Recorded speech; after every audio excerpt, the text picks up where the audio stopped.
What's up, guys? We are back with another review here with Philip from Pro Feedback, and this is I think it's classified as a rock cue, but we're going to listen to it. I think it might go into a couple of different genres, so we'll take a listen to it. But this is a track from Jim Pfeiffer, and we've actually reviewed one of his tracks here before on the YouTube channel. He does amazing work. So I think no matter what you guys do, whatever genre you produce, please do watch this video and at least listen to this track all the way through, because this is going to definitely put you in a position to understand what licensable music really means and what high quality music really can sound like in the library world. I think a lot of times people assume that production music is like the cheap music, which isn't that good.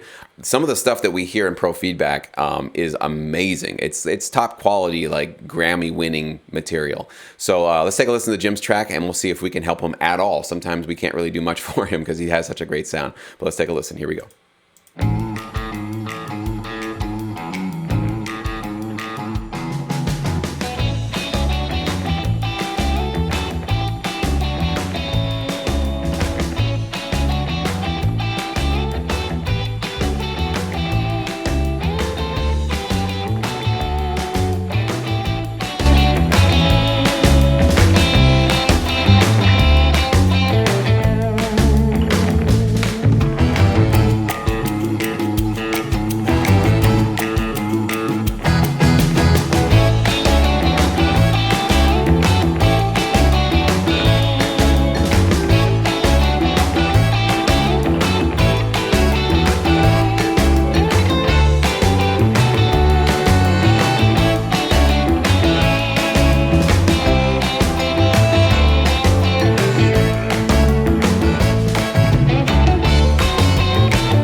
So, as I predicted, an amazing track from Jim. You just got a talent, dude. You got a talent unlike pretty much anybody else I think I have given feedback notes to. In fact, I'm going to be scratching the bottom of the barrel here, trying to find something to let you know how to improve this. Hopefully, Philip will be able to find some stuff that can help you out. But just across the board, this literally sounds like you basically took, like an old school, either Beach Boys track or an Elvis track and literally just you took their vocals off of it, and this is like the original master from 1960 or 1970 something. This is just such an amazing production. It feels authentic. Everything feels live. It's well orchestrated. It's well put together. The forward momentum of it, it's all doing amazing things. So I'm going to stop now. I'm going to give it over to Philip, and he's going to let us know what he thinks about it. Go ahead, man. Hey, Jim. I know we've worked together a few times, and man, I'm always glad to see your tracks come through because I know it's going to be quality stuff. And you did it again, man. I may have even given you this note before that these tracks, for whatever reason, always remind me of Bakersfield, California. And I've played over the years several gigs at Buck Owens Crystal Palace in Bakersfield, and for whatever reason, that it always takes me back there. But man, I think starting out on this track, the guitar tone is great. I think it is the exact tone that any band with this vibe would hope to have.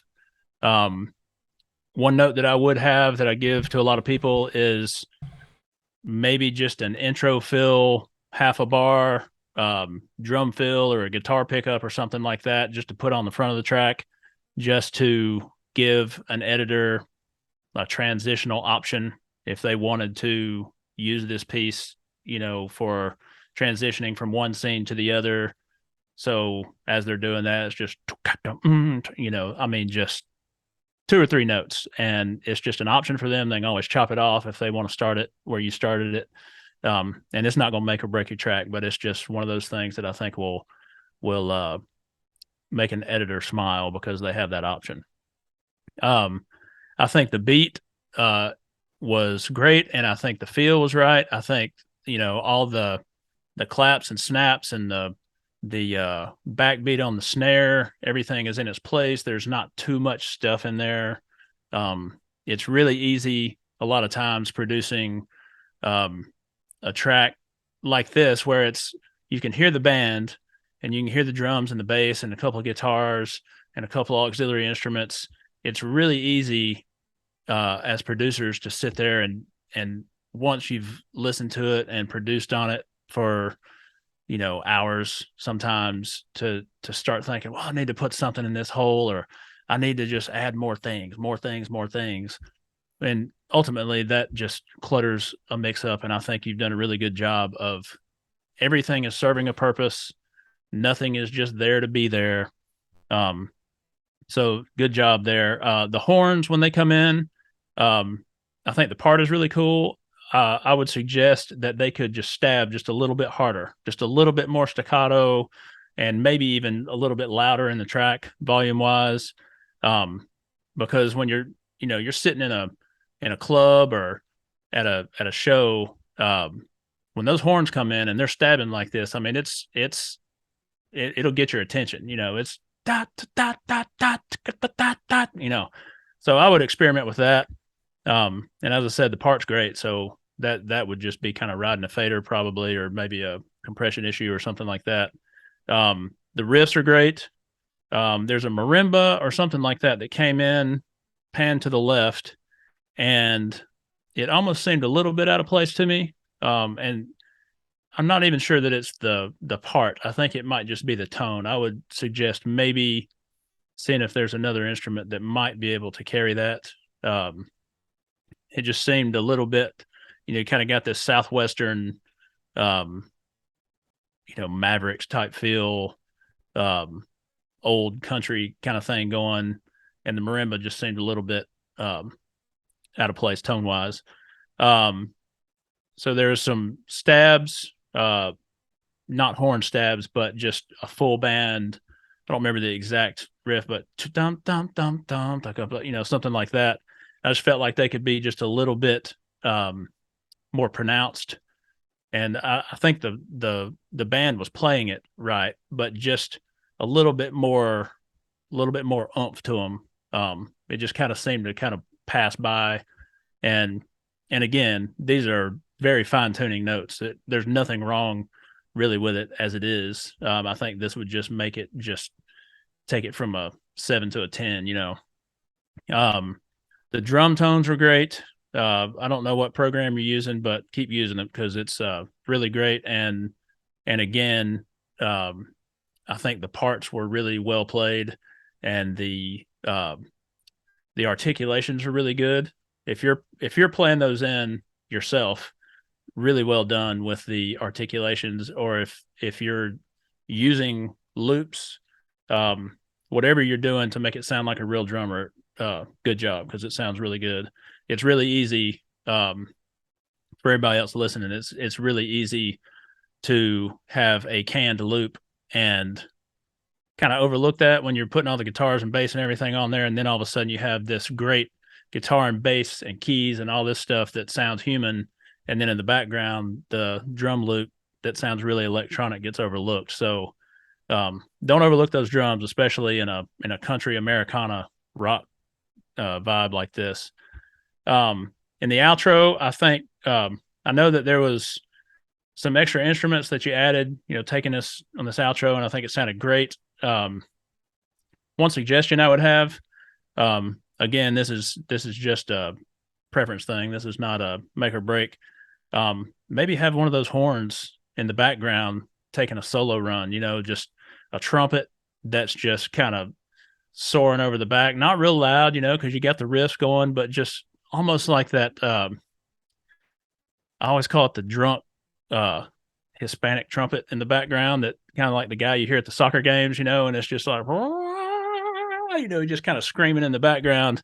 And it just adds a vibe like, oh man, the party is happening and we're in this club and people are dancing and, we're just having this great time. It may just help to add a little bit of energy right there.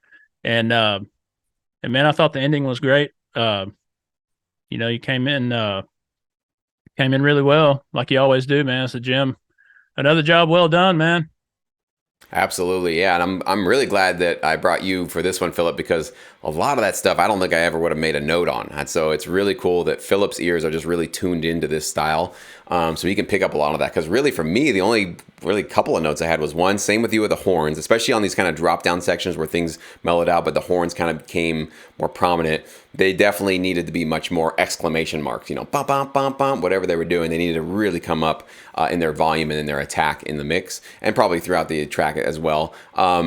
And I really think, maybe the ending, adding a little bit more punchiness to that final hit. It felt like, I like that you kind of created a little bit of an extra, it was like one bar, kind of an extra little progression to end it. But I felt like that could have been a much more epic ending. It almost felt like it was just this big, awesome, fun last chorus, and then it just kind of fell off the table a little bit. So I almost wanted to hear much more, maybe those high horns or something like that, to make it a little bit more impactful at the very end. But again, these are tiny, tiny, minute notes. This track, as it is, would definitely get accepted, would definitely get placed. And this style of music for sure is going to be on reality shows all day long, cooking shows too. This would be huge in cooking shows. This could be in house hunting shows, home and garden TV shows, all that kind of stuff.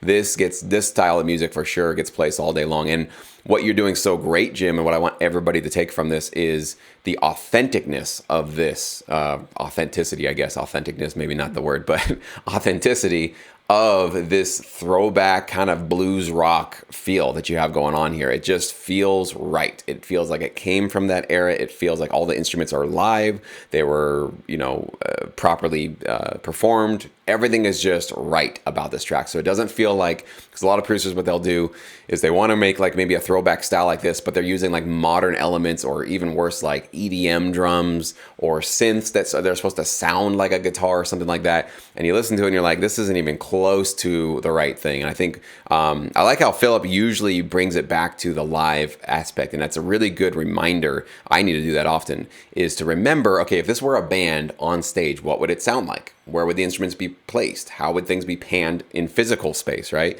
And I think it's a really important reminder, especially when you go into live music like this, to keep going back to that visual. Okay, where is the band? How loud are the drums? Where are the horns? How loud should those horns be? And always bring it back to a live performance. If you've had hopefully some memory of being at a live performance. And if you haven't, go to a live performance. If you want to get into this style of music, go to some shows, go to some bars, go to some places where you're seeing this kind of music being performed. And just close your eyes and really just start to pay attention and notice how things are being panned and mixed and balanced, essentially. Hopefully you got a good mixing engineer and you don't have a really echoey room, but do your best, essentially. And always try to go back to that like live reference point. This isn't come out of the ether. This came from real people playing real music in real venues. That's where these genres are coming from. So I think that's a really great reminder that Philip put up there, to just kind of keep going back to that. So Jim, I hope you found these notes useful. And for everybody else also, you guys can take whatever you can get from these videos and apply them to your music. We hope that this is what you guys are doing with that. So Philip, thanks so much for your time today, buddy. Appreciate it. Thanks, man.